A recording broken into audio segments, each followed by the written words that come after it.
नमस्ते, हमार वीडियो में स्वागत है। हम एगो वीडियो बनावा जा रहल छी कि जेना खोखी होइए वा सर्दी खोखी सर्दी के जेना मौसम अनुसार खोखी सर्दी सबके होइत रही छे।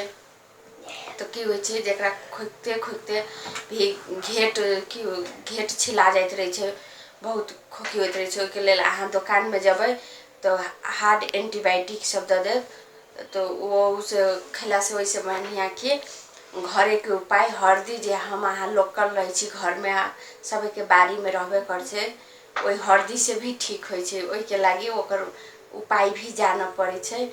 तो ओई के लागी पूरा वीडियो देखो, हम उपाय बता रहल छी कि जेना कि हरदी भेलै तो हरदी के मतलब एक टुक्का हरदी के की करब, ओकरा सिलौटा पर पीस ले मिही मिही करके खूब बढ़िया से सिलौटा पर पीस ले। और एक गिलास वा 2 गिलास पानी राखब, पानी रख के ओमे हरदी 1 चम्मच राखब।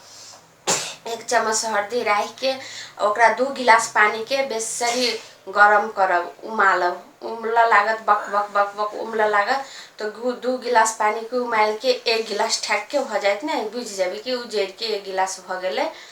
तब ओकरा से अथी कथी कहे छे गैस बंद कर देबे भाई, चूल्हे पर करब तो 2 गिलास पानी बुझियो कि 1 गिलास हो गेले तो ठीक मात्रा में हो गेले। तब ओकरा से अथी कथी कहे छे कोनो वा गिलास वा कुछ में रख के ओकरा 2 वा 3 थोपा नेमो के रस गार देबे। नेमो के रस गारला के बाद जे खूब गरम रहते ओते गरम पानी नहीं पे ओकरा कनिका कुछ हल्का ठंडा कर देबे। ठंडा कैला के बाद उ से धीरे धीरे धीरे धीरे ओकरा पी जाए।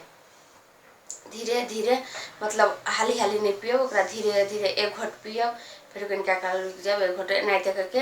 जरा खोखी या सर्दी रह तो दिन में 2 वा 3 बार करब ना, जाले तो ठीक न हुए तो 5 दिन 10 दिन करब तो ठीक हो जाए।